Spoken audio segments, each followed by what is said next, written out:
there so many times over the years. I grew up in the South, and that was a natural destination. It always seems to draw the best out of me, street performing or playing in clubs or at big events.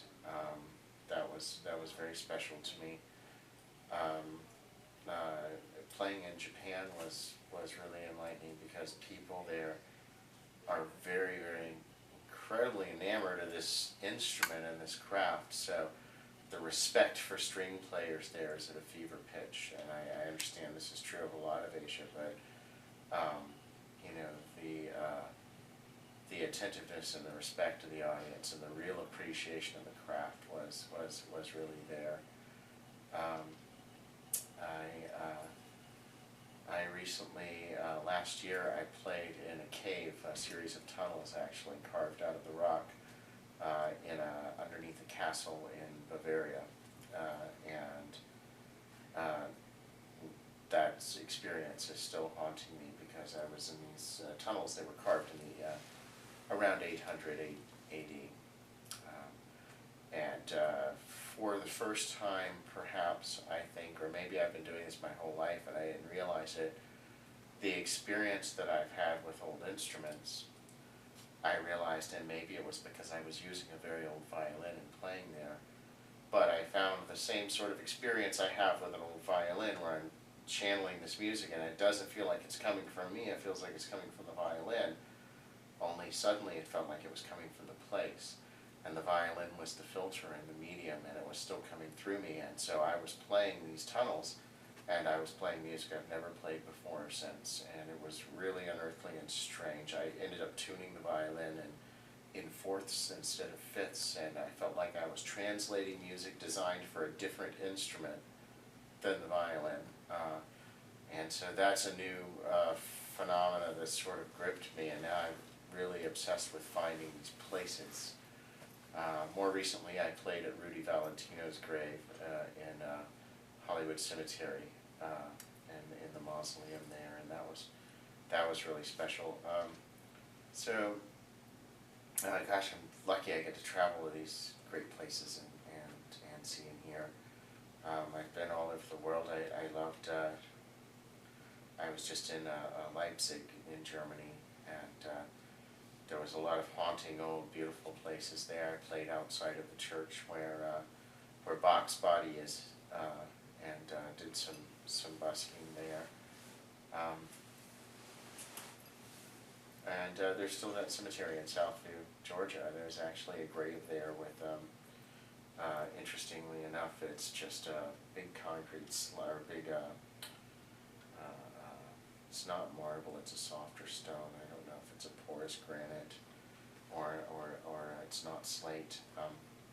And it has a rose in relief on it, outside, not carved into the tombstone. A rose and something that's either a K or an X underneath it, and that's the only figure on the grave. And that's where it all started. That's the exact place where the first time I felt this musical impulse, so I go back there, usually once a year or so.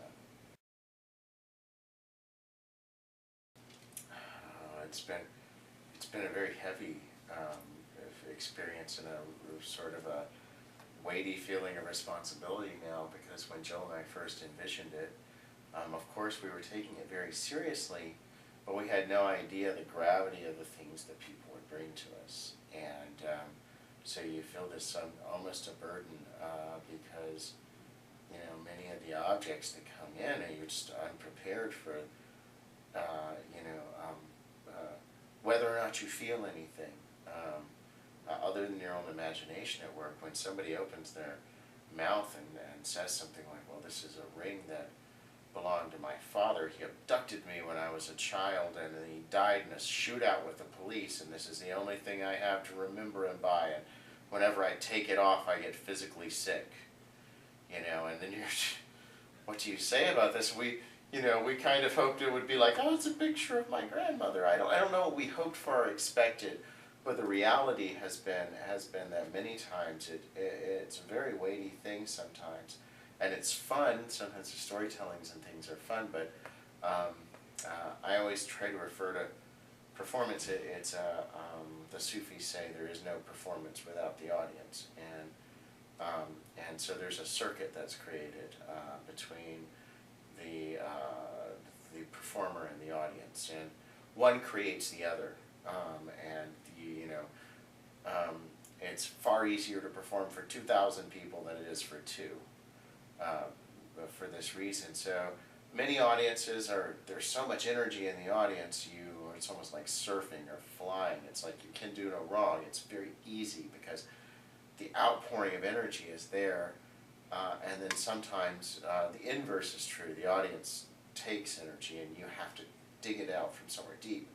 The musical seance shows have invariably been the latter type, where I feel like you have to dig deep, and not just for the audience, but sometimes I think for the objects themselves, or to do justice to the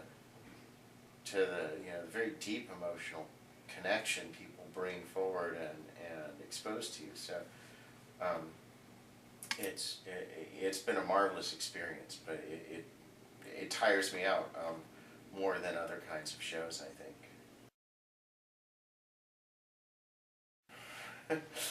uh, um, uh, you know, lately I've just sort of felt at a loss when I'm not moving. The momentum, as opposed to the inertia of sitting still, is hard. It's hard to come to terms between the two. So, um, I used to have hobbies, and they've all sort of fallen by the wayside. I love to sit and do absolutely nothing. Pet a cat, read a book if I can, take baths. I take way too many baths, probably 3 or 4 a day. I used to love to play video games. I even played them competitively, but I just can't bring myself to engage myself that much. So I go into this almost inert, inactive state, and then of course, now when I'm not traveling, many times I'm playing catch up for work I should be doing at home, particularly in the studio. I do a lot of recording. So I haven't had much luxury of what I would consider downtime. Although we were talking earlier during the panel, I'm in agreement with Jill. I don't really know what to do with actual time off. I feel it feels wrong and crazy, and I start to panic because I'm not doing something. So I don't know, what it would take, a rehab or something for me to stop going.